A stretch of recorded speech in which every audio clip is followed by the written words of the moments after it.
Hello friends, मैं doctor Sanjeet, मेरे साथ है सुनील भैया। भैया को फिस्टुला इन्होंने डायग्नोस हुआ था और ग्रेड 4 का फिस्टुला था। ये हम रिपोर्ट देख सकते हैं। अभी मैं आपको इसका ड्राइंग भी दिखाऊंगा। ये ग्रेड 4 का फिस्टुला था, देख लेते हैं। 7.5 सेंटीमीटर के लगभग ट्रैक था, 7.3 सेंटीमीटर का ट्रैक था और काफ़ी घुमावदार ट्रैक था। और ईश्वर की कृपा रही कि लगभग 5 मंथ में भैया को ठीक हो गए हैं। छारसूत निकल चुका था लगभग 4.5 या 5 महीने में।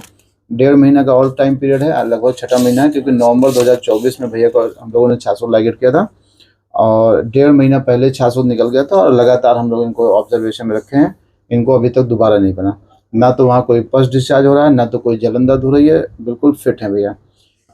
अकॉर्डिंग टू MRI रिपोर्ट, ये पिक्चर हमने ड्रॉ किया है। थोड़ा सा हम आपको दिखाते हैं कि ये क्यों कॉम्प्लिकेटेड था।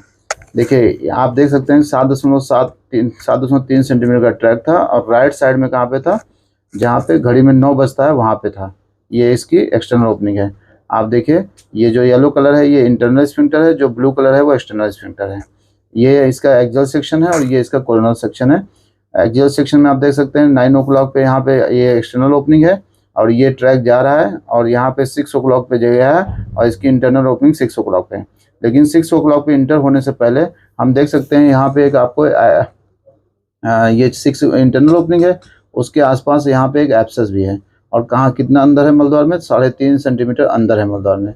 उसके साथ साथ यहाँ पे एक एब्सेस भी है, स्मॉल एब्सेस। ये यहाँ पर हम देख सकते हैं एक यहाँ पे एब्सेस भी है और कहाँ पे, पोस्टीरियर एस्पेक्ट में। तो ये ट्रैक जा रहा है और इंटरस्पेक्टिक स्पेस में देखिए ये एक एब्सेस बना हुआ है, फिर इसकी इंटरनल ओपनिंग है। सेम राइट साइड में देखिए ये एक्सटर्नल ओपनिंग है, ये इंटरनल ओपनिंग मलद्वार इनर वर्ड से 3.5 सेंटीमीटर इसकी इंटरनल ओपनिंग दिख रही है और इंटरस्पेक्टिक स्पेस में एब्सेस है। तो इस तरह के जो घुमावदार ट्रैक होते हैं, इसमें हम लोग क्या करते हैं, इसमें एक विंडो बनाते हैं। विंडो कहाँ बनाया गया है, विंडो 6 o'clock पे इंटरस्पेक्टिक स्पेस में बनाया गया है। और इसी तरह हम लोग इनको छारसूत लाइगेट करके इनका ट्रीटमेंट किए हैं। एक छारसूत तो हमने 9 o'clock से यहाँ विंडो तक निकाला था, फिर इसी विंडो से एक हम लोगों ने विंडो से इंटरनल ओपनिंग तक निकाला था। विंडो बनाने का फ़ायदा ये होता है, जब आप किसी भी फिस्टुला में घुमावदार ट्रैक हो, जब आप विंडो बनाते हैं तो वहाँ पे हमें ड्रेनेज मिल जाता है। क्या मिलता है, ड्रेनेज।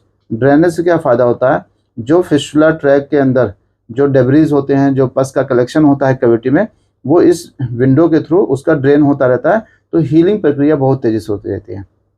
तो ये छारसूत्र विधि का एक एडवांस टेक्निक होती है, जिसको हम एक तरह से और बोलते हैं इफ्टक टेक्निक भी हम इसको बोल सकते हैं। इफ्टक से थोड़ा सा ये अलग है, इसमें हम विंडो बना के, मतलब विंडो बना के छारसूत्र हम दोनों में बांधते हैं। जबकि इफ्टक में क्या करते हैं, केवल इंटरनल ओपनिंग टू विंडो तक हम छारसूत्र लाइगेट करते हैं, जो बाहर वाला दूसरा ट्रैक होता है उसमें नहीं करते हैं। लेकिन इसमें क्या है, इसमें दोनों ट्रैक में छारसूत्र रखते हैं ताकि रिकरेंस रेट हम लगभग इसको 99% से 100% तक ले जा सकें। क्योंकि इफ्टक टेक्निक में 10 से 15% रिकरेंस के चांस होते हैं जब इस तरह के कॉम्प्लिकेटेड केस ऑफ फिस्टुला होते हैं, क्योंकि भैया का ग्रेड 4 का फिस्टुला था। तो थोड़ा सा भैया से इसके बारे में जानेंगे, इनको कब ये डायग्नोस हुआ, मतलब कब इनको पहली बार फिस्टुला के बारे में पता चला। फिर इसमें जब हमें फिस्टुला के बारे में पता चलता है तो सबसे जो अच्छी रिपोर्ट होती है वो होती है MRI फिस्टुलोग्राम। कुछ लोग इसमें एक्सरे कराते हैं, अल्ट्रासाउंड कराते हैं, CT कराते हैं, लेकिन अकॉर्डिंग टू जो गाइडलाइन है, अगर हम MRI फिस्टुलोग्राम कराते हैं तो जो सबसे ज़्यादा अगर हम फिस्टुला के बारे में जानकारी प्राप्त कर सकते हैं तो वो MRI फिस्टुलोग्राम होती है। लेकिन ये भी 100% गारंटेड नहीं होती कि आपको सही मतलब बताएगी।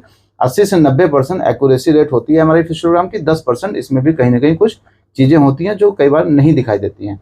उसके बाद आपका जो क्लिनिकल एक्सपीरियंस होता है उसके बेस पे आप उसको कोशिश करते हैं कि 100% इसकी डायग्नोसिस पहले बना पाएँ। डायग्नोसिस के बाद जो हमारा ट्रीटमेंट का अप्रोच होता है, फिर हम उसको फॉलो करके फिर हम ऐसे केसों को धीरे धीरे सॉल्व कर पाएँ। तो भैया थोड़ा सा बताएंगे कैसे डायग्नोस हुआ। मुझे आज से करीब 4 साल पहले हाँ, मुझे पता चला था फिस्टुला है मेरे जी। को।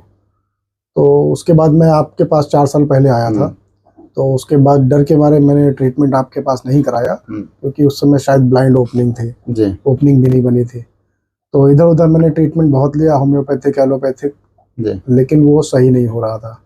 उसके बाद एक ट्रैक मुझे और लगा कि शायद इस जगह से डिस्चार्ज ज़्यादा और हो रहा है। तो फिर मैं दोबारा आपके पास 2024 में नवंबर में आया था आपके पास। तो उसके बाद आपने मेरा ट्रीटमेंट किया और तब से मैं आज एकदम फिट हूँ।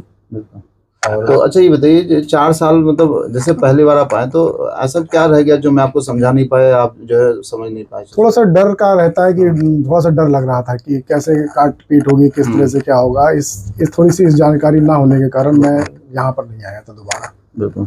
तो जो डर था कि भाई डर ये रहा होगा कि दर्द होगा, लैट्रिन कैसे जाएंगे, काम कर पाएंगे नहीं कर पाएंगे, तो क्या वो सारी चीजें जैसे छासू लागेर करने के बाद वही चीज आपके साथ हुई? नहीं नहीं, मुझे कोई डर एकदम खत्म, कोई दर्द नहीं था। मैं दूसरे तीसरे दिन से ही गाड़ी चलाने लग गया था, सारे वर्क हो रहे थे मेरे, और किसी भी तरह की कोई समस्या मुझे इस बीच पता नहीं चली। भैया जो है जॉब करते थे और चूंकि यहीं आसपास के हैं तो भैया ड्रेसिंग कराने रोज आ जाते थे। चूंकि चाहे आप रोज आए, चाहे हम घर पे किसी के आपके फैमिली मेंबर को एक बार समझा देते हैं, तो आपको क्या करना होता है, सुबह लैट्रिन जाने से पहले ऑयलिंग करनी होती है गुदा मार्ग में। इससे क्या होता है, जब आप गुदा मार्ग में ऑयलिंग कर लेते हैं तो इससे क्या फ़ायदा होता है कि जो लैट्रिन के टुकड़े होते हैं वो उस घाव में नहीं फंसते हैं। जब घाव में नहीं फंसते हैं तो इन्फेक्शन होने के चांसेस थोड़ा कम हो जाते हैं, तो पस बहुत कम बनता है, पेन बहुत कम होता है, और दिन भर का जो पस निकलने का जो इरिटेशन होता है ना, कि ऑपरेशन के बाद भाई मलद्वार का ऑपरेशन हुआ है, आप दिन भर बैठेंगे तो वहाँ पे पेन भी होगा, तो ये सब चीज़ें सबसाइड कर जाती हैं और आप डेली जो रूटीन वर्क जॉब होता है वो आप अच्छे से कर सकते हैं। जिसका एग्जांपल भैया 4 साल इन्होंने अपना टाइम मतलब वेस्ट किया बिकॉज ऑफ डर, क्योंकि जो हमें डर रहता है कि मेरा मलद्वार तो नहीं कट जाएगा, मैं लैट्रिन कैसे जाऊंगा, अपनी जॉब कैसे करूंगा, है भैया यही तो जी ना? जी हाँ जी हाँ। तो फिस्टुला अगर है आपको, अगर आपको किसी भी जानने वाले को है या आपको है, सबसे पहले आप किसी अच्छे डॉक्टर को, जो पढ़े लिखे डॉक्टर होते हैं उनके पास जाके इसको दिखाइए। दिखाने के बाद इसके बारे में पूरी जानकारी लीजिए, और इसके बारे में गूगल में बहुत सारे इसके मतलब इसके अवेयरनेस के बारे में है, आप वहाँ से पढ़ सकते हैं। फिर इसकी जो सबसे परफेक्ट डायग्नोसिस बनवाना है वो आप एमआरआई फिस्टुलोग्राम करा सकते हैं, और एमआरआई फिस्टुलोग्राम भी अच्छे जगह से कराइएगा, हर जगह बहुत अच्छे से नहीं रिपोर्ट कर पाते हैं। कहीं कहीं कई बार होता है कि हमारे यहाँ पास भी कुछ हमारी रिपोर्ट आती है जिसमें कुछ कहीं ना कहीं कुछ फॉल्ट, मतलब कुछ ना कुछ हो सकता है कि वो सही से एमआरआई को सही से रीड नहीं कर पाए, तो पिक्चराइजेशन में या उसमें मतलब लिखने में कई बार गड़बड़ी होती है। तो अगर आप एमआरआई रिपोर्ट करा लेंगे तो लगभग 90% तक, 80 से 90% आपको लगभग जानकारी मिल जाती है ये फिस्टुला है, और फिस्टुला है तो किस ग्रेड का है। ग्रेड भी बहुत इंपॉर्टेंस होता है फिस्टुला के इलाज में, grade 1, grade 2, grade 3, grade 4 and grade 5, क्योंकि ग्रेड के हिसाब से हमें ये पता चलता है कि जो हमारा जो मसल्स होती है ना मलद्वार के आसपास, इंटरनल स्फिंक्टर, एक्सटर्नल स्फिंक्टर, उसका कितना इन्वॉल्वमेंट है, या वो लो एनल फिस्टुला या हाई एनल फिस्टुला है, या अगर फिस्टुला के साथ कोई कैविटी तो नहीं एसोसिएट है, तो एमआरआई से बहुत सारी चीज़ें पता चल जाती हैं। इसके बेस पे हम ये डिसाइड कर लेते हैं कि ये फिस्टुला जो है वो कितने दिन में ठीक होने वाला है, 1 महीने में ठीक होगा, 2 महीने में, 4 महीने में, 5, जैसे भैया का लगभग 5 महीने लग गए। तो चूंकि इसमें हाई एनल फिस्टुला था, 3.5 सेंटीमीटर का इन्वॉल्वमेंट था, 3.5 सेंटीमीटर में एक्सटर्नल स्फिंक्टर के तीनों कंपोनेंट आ जाते हैं, जैसे सबक्यूटेनियस, सुपरफिशियल और डीप कंपोनेंट। डीप कंपोनेंट अगर एक्सटर्नल स्फिंक्टर अगर कट जाता है एक बार में तो इनकॉन्टिनेंस होने लगता है, या इंटरनल स्फिंक्टर का अगर मान लो 50% भी एक बार में कट हो गया तब भी इनकॉन्टिनेंस हो जाता है। तो इस इनकॉन्टिनेंस से बचने के लिए हम जो है इसको अगर अकॉर्डिंग टू छासूत अगर देखें तो धीरे धीरे ये कटिंग होती है, क्योंकि इसमें साइमल्टेनियस कटिंग और हीलिंग, यानी एक साथ कटिंग और एक साथ हीलिंग की प्रोसेस लगातार चलती रहती है, और धीरे धीरे हील हो जाता है। भैया को ना तो कोई आज तक इनको कोई भी मल त्याग में कोई समस्या आई, ना तो मल को जैसे कहते हैं मल को रोकने की समस्या, ये सब कभी कोई दिक्कत नहीं हुई।